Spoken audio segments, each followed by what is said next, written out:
Hi guys, I'm Kasha. Welcome to our coffee times to talk about horror. And today I wanted to talk to you about nostalgic horror in particular because this month is the Old School April readathon. And every year I love to participate, I love the prompts, and I very much love nostalgia. So I thought I would do this video to talk about nostalgic horror, and I would also give you 5 book and 5 movie recommendations. It's coffee time! Nostalgia seems to come in waves, and it's not always true that, pop culture is the only thing that can give us nostalgia. There is many other things that we can feel nostalgic about, and obviously that includes horror. Almost every old movie or TV show has gotten either a prequel, a sequel, a reboot, a remake, you name it, and it is much easier to see these things through movies because obviously books don't really get a reboot or a remake, but there are some series like, for example, the new Buffy series by Kendara Blake, that it is bringing something nostalgic back to life, and she took characters from Buffy the Vampire Slayer to make her new trilogy, and that series can be very nostalgic to a lot of people. But in general, it's a lot easier to see these things and spot these things in movies and TV shows because we have been remaking them and rebooting them for years. A lot of adults now love to revisit as well the Goosebumps books or the Fear Street books because they are very nostalgic to them. It reminds them of their childhood, it reminds them of growing up. Nostalgia has its etymological roots in Greek, and it literally means pain from an old wound. And we want to re-experience it, but without feeling the actual pain. Does that make sense? And that is why we turn to nostalgic things, and also horror in particular. Horror is basically to relieve trauma and traumatic experiences and experiences of pain without having to really get hurt. Horror is about experiencing the trauma and the nightmares without having to actually live that trauma again. It is like a safe way of re-experiencing things, and there's a lot of things that happen in horror that are very traumatic, very brutal, but we get to experience that pain without having to suffer ourselves. It's a little bit hard to explain, but I hope that the point is coming across, and that's why a lot of people turn to horror. Nostalgic horror exploits our past fears and feelings. It also mostly depicts either death or the unknown, and it does so with a very particular atmosphere, creating like a almost dreamlike mood, and we are transported to another world and we can connect to that pain, but we don't have to, live it. It takes things that scared us in the past and makes them safe for us. An example of the perfect 80s nostalgia Hollywood hit is Stranger Things. A lot of people fell in love with Stranger Things because it was a very nostalgic show. It's not just because it started in the 80s, but because there is many pop culture references to the 80s, and a lot of people that grew up during that time or were born during the 80s, they really connected to the show. We are in America, and basically we are just following the disappearance of a boy in a small town, but there is also a lot more, conspiracy theories, shady companies, we all know, and it is a show that was very successful and is one of the most nostalgic shows I've ever seen. Even the people that did not grow up at that time still find a lot of things in that show that they really love. So the nostalgia even applies to people that were not born or did not grow up in the 80s. Nostalgic horror is definitely not new to the genre, and it has always been there in one way or another. For example, in 1988 we got the comedy horror movie called Waxwork. When it came out, it referenced a lot of the movies from the 1920s to 1960s. Shirley Jackson's novel from 1959, The Haunting of Hill House, has a lot of things from Dracula. It fed from it, it references Dracula, and it is a pure Victorian work. I particularly love nostalgic horror. I love obviously everything that makes me go back in time. I love things like Stranger Things. I like to go back to the 80s and the 90s when it's done right. Obviously, there's been attempts to achieve what Stranger Things has done and has failed, but Stranger Things is always going to be one of my favorite TV shows. I really enjoy it, and I'm really excited for the last season. So today I wanted to give you 5 book recommendations and 5 movie recommendations in case you love nostalgic horror as much as I do. Let's kick it off with a book that I know a lot of people love and adore, and I think it does capture that kind of nostalgic vibe, and that is My Best Friend's Exorcism by Grady Hendrix. We are in 1988 and we follow Abby and Gretchen that are best friends.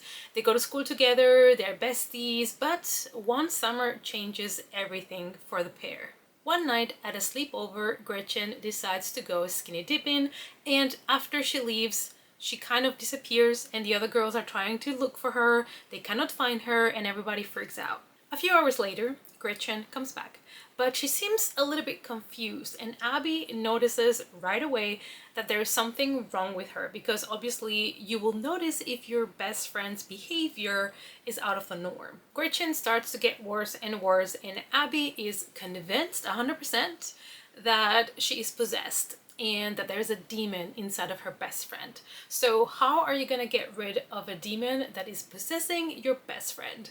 And this book, yes, it is a horror comedy, so it has a lot of fun things to it as well. It has references from the time, and I think it does feel very nostalgic when you're reading it.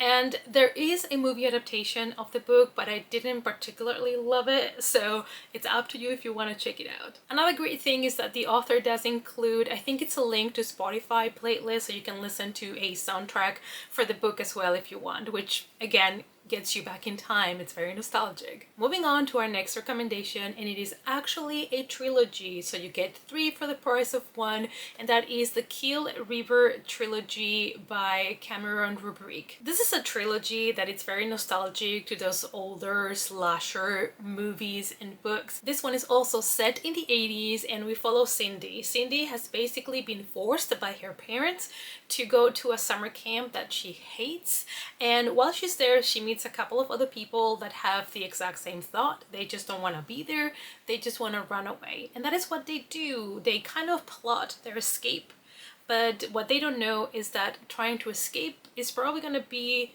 their worst idea, because not everybody's gonna make it out alive. So one day, our 4 main characters, as they are trying to get away from this summer camp, they are walking through the woods and they discover a water park. It seems to be abandoned in a way because there is nobody in the rides. There is also no stuff, nobody, but they realize that there is water on the rides, so they're like, why not check it out? Why not have a little bit of fun and go on the rides? But of course, it was not going to be the perfect summer holiday, because a masked killer is going to come for them and hunt them down one by one. Your classic slasher from the time where you have a masked killer. This is what you're gonna get in this one, and it is a lot of fun. Also, book 2 and book 3, they all kind of follow that same storyline, so you do have to start and read them in order. I really like this one because it offered such a fun setting for the killing, which is a water park. I don't think I had ever read before a horror book where you would be in a water park, and I think that, you know, the kills were great, like the pacing was great, and I really recommend it to you guys to read during the summer, now that, you know, we are already in spring, because I did read these 3 books during summer. I read them back to back and I really enjoy them. The next book I wanted to recommend you, it's also written by another Cameron, and that is Fresh Hell by Cameron Chaney. And it is because since I read Autumn Crow, I realized that he really manages to go back in time to put you back to the Fear Street kind of books, you know, and his stories are great. They're kind of like more modern, but they have the same essence that those older books had. So in a way it's nostalgic, but in a way a little bit new, and I think it's the perfect mix. This book is a book that I almost read in one sitting because I was obsessed with it, and this one does not take place in the 80s but the 90s, so we have another, you know, generation of people that might be more connected to the 90s and not to the 80s. I mean, I personally love both, but this one is set in the 90s. It's also full of brutal deaths, so just putting it out there. But anyway, our main character is called Bailey, and she is plagued by nightmares. She doesn't know where they come from, but they are quite graphic. And in her dreams, in her nightmares, she sees a guy, a boy, that she's never seen before. However, one day at school, the teacher introduces them to their new colleague. And who is it? Who is the new student? The guy from her dreams. She doesn't know if she should tell this guy, hey, I've seen you in my dreams. That might be a little bit awkward. But then again, if he's in any danger, shouldn't she try to protect him? So that's her dilemma. And the story takes place in Autumn Crow, which is a town where people mysteriously disappear and nobody really questions why. There's so many accidents and disappearances in this place. But as people start to get hurt, Bailey decides that she has to do something, especially if her nightmares, her dreams are kind of helping her to figure out how to solve this problem. In this book, what I also loved is that you learn a little bit more about the background story of Autumn Crow, and you read a little bit about the founders of the town and how the history of them kind of affects the town nowadays as well. So I really like the whole lore of this place. Definitely recommend it to you guys if you have not checked it out yet. Moving on to a very different subgenre of horror, we have Mexican Gothic by Silvia Moreno Garcia, and I decided to include this one on the list because when I read it, I immediately thought of Dracula.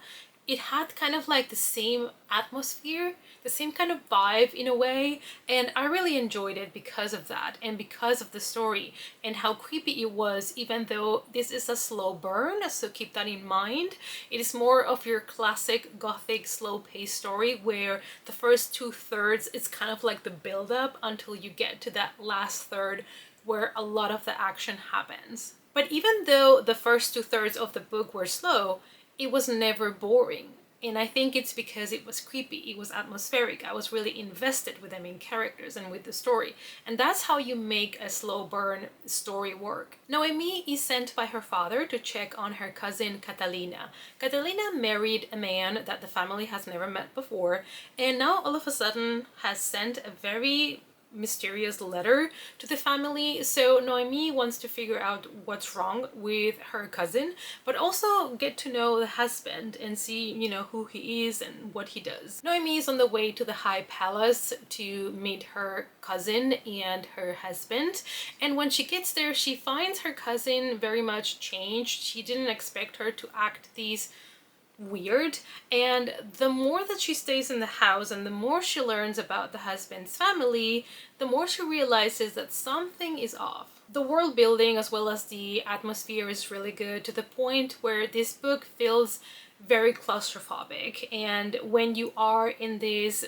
palace with Noemi, her cousin, and the husband, it just feels like you almost cannot grasp for air anymore at some point. It's very claustrophobic. You can really immerse yourself in the story and the characters, and being kind of trapped inside of this house for the majority of the book is also very helpful because the house is a great setting for this book as well. Also, the way that Noemi got to meet the husband and got to learn about him and his family in the background, I thought it was really well done, and I really enjoyed this book. I thought, you know, it was creepy, and it's one of the best Gothic horrors that I have read in the recent years. And last but not least, when it comes to books, I wanted to mention a book that I personally really enjoyed because it did give me nostalgia in a way, and I know this one might not be for every reader, but that is Escape from Happy Tale by Jack Quaid. And this is the first book on a book series that I plan to continue, and I love this one a lot more than maybe I probably should because this is very brutal and it is pretty much using all the tropes you know from slashers to its advantage. And there's a lot of different POVs, and I kind of understand why this book might not appeal to every single reader, but I thought for me this was a great nostalgic tale. To be honest, when I went into the book, I thought I was just gonna get a fun 80s slasher, and that's exactly what I got. The book starts setting up like the origins of the story that you're about to read, and it is done so well that you believe it. You believe that's the true story of the manuscript that is in your hands and that you're about to read, but it's actually fabricated by the author. So what you read in the prologue, it's not actually true, but it felt true because it's so well put together. This book is very easy to read because it has short chapters, it is fast-paced, we do change POVs, but the way that it's done, it's no problem to follow up with the story and the characters. Plus, listening to the POV of different characters that are facing the same killer in the same town almost at the same time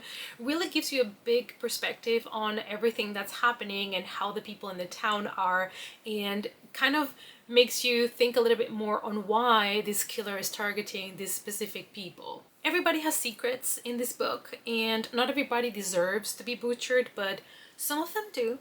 And some of them do end up being killed.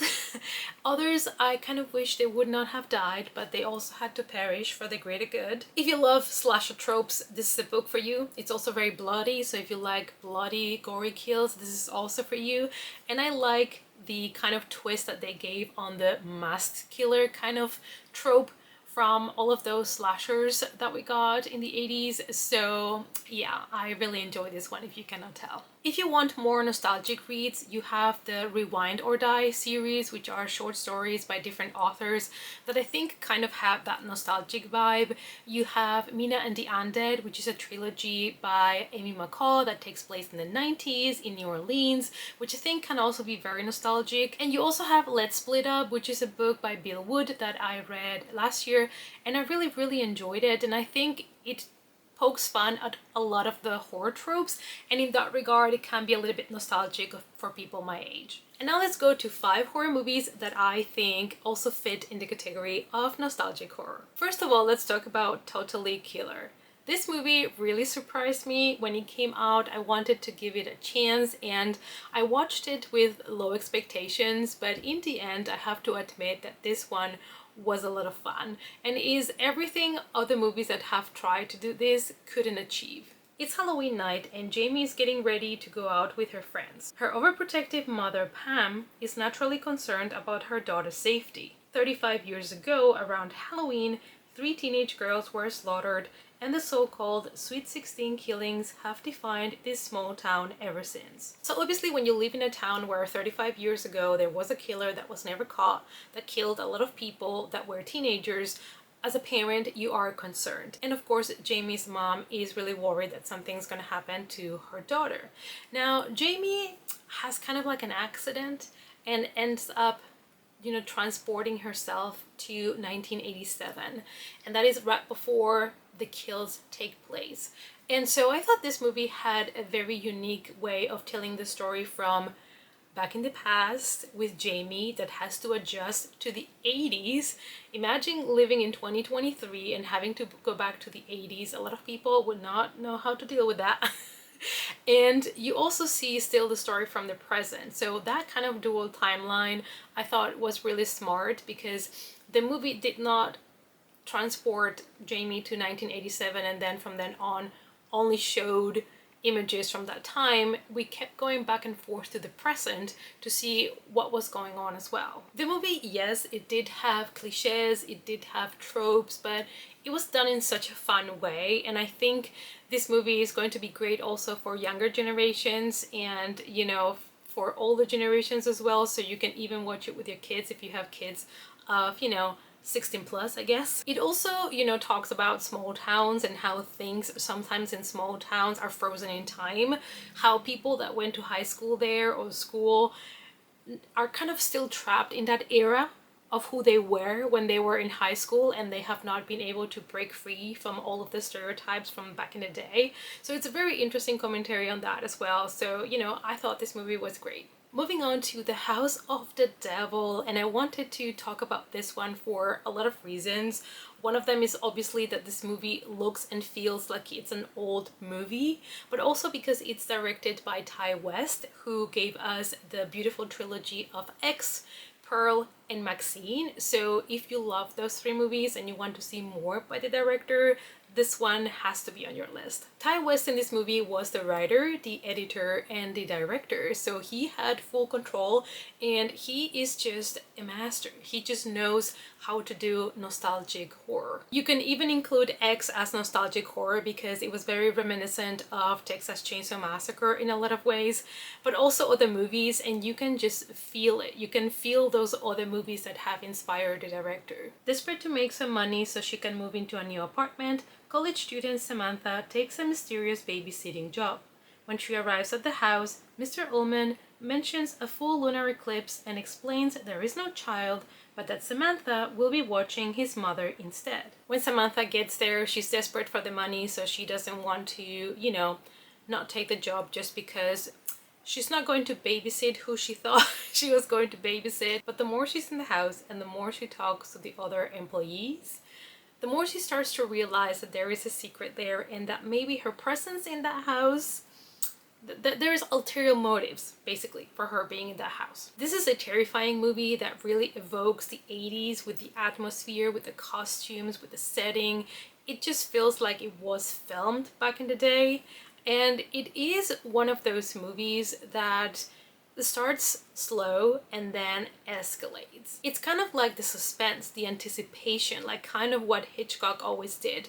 It's not one of those movies that starts strong from the very beginning. Like, you have to wait for the thrills and the gory parts and the blood.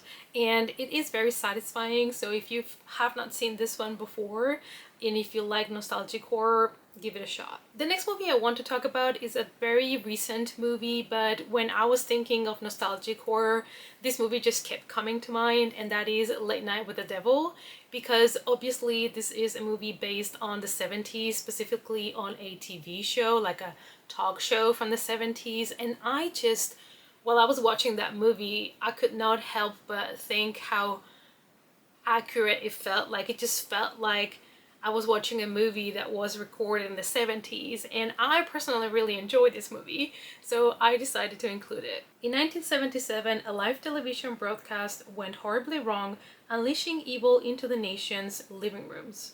A new program threatens to become the new favorite talk show. The host is Jack, whose backstory is quickly explained at the beginning of the film.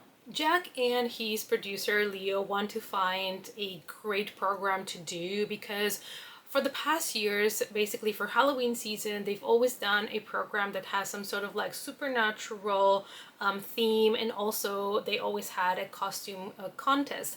But this year they want to make something better, something bigger, because they want to be better than the competition. So they decided to invite to their talk show a couple of guests that all have a theme in common and see what will happen. And of course the theme is the paranormal. We have a psychic that says that he can read minds. Then we have somebody that is there to debunk him and say that everything he says is bull. But then we have a parapsychologist and one of her patients, which is supposed to be like the main act of the night. And that parapsychologist is going to interview Lily, who is a girl that survived a cult massacre. The movie starts like your typical 70s talk show, and obviously the host of the show has a lot of charisma, and he's interviewing the guests and talking to them. But the movie starts to escalate, and it starts to get weirder and weirder.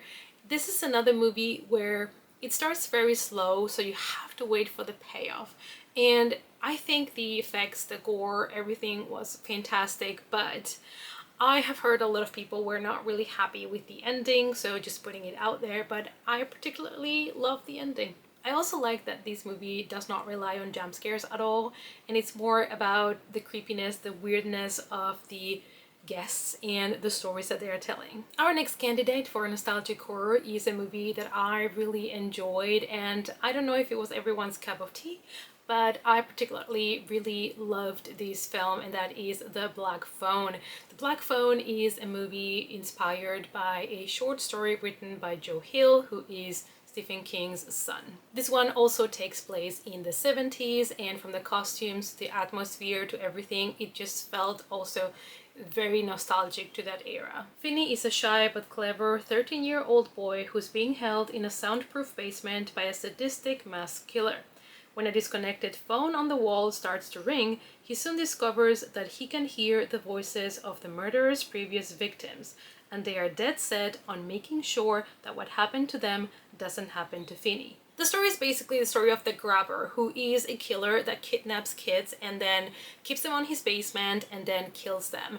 That is until he meets Finney, and Finney starts to get help from the other world, from the other kids that the killer has already killed.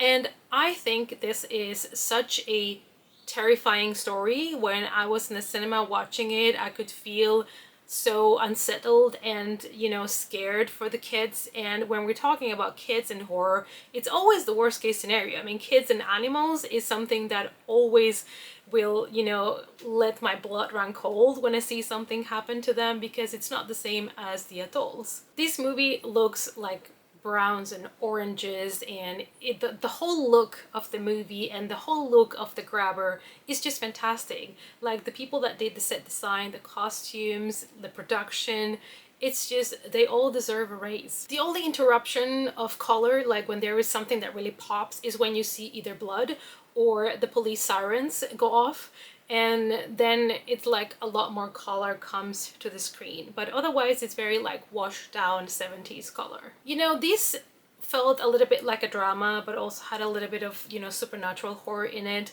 And I really enjoyed Ethan Hawke as the grabber. He did such a fantastic job. I just ate up his character. Like, I 100% believed that he was this man. Horrible man. He's very creepy also as the grabber. This has a terrifying villain, it has twists and turns to the story, and if you have not seen this movie yet, I do recommend you guys to give it a shot. And last but not least, I'm here to talk about a movie by one of my favorite directors, and that is Mike Flanagan. He did a movie called Ouija Origin of Evil, and it's funny because this was a follow-up to Ouija that didn't do very well. And the movie that came after, done by Mike Flanagan, was a lot more successful because obviously Mike Flanagan understands horror like no other. A widow and her two daughters use a Ouija board to help people move on with life.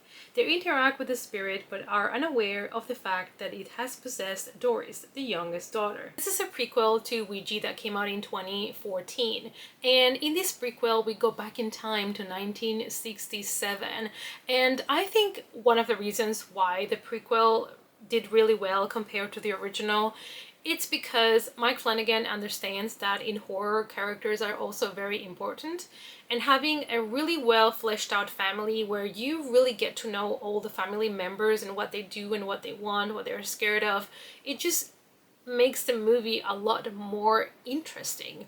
If you don't really get a connection with the characters in this type of paranormal supernatural movies, they can feel so flat and just boring, and just, you know, sometimes the jump scares are just stupid because there is no thrills. You don't care about these characters, and that's one of the flaws that a lot of horror movies have, when you have characters that are so simple and so like flat that there is no way that the horror is gonna work the same way. And also this one really does take you back to 1967 with the costume and the setting and the music choices, and I think he really did a great job, and you could already tell by this movie that he was going to become a successful director. And we follow this family and we get to know their concerns and their worries and their everyday life, and that is of course until they get in touch with this Ouija board, and we learn the rules about how you are supposed to use the board so that it's safe for everybody, and to make sure that to always say goodbye before you finish using it and all of that.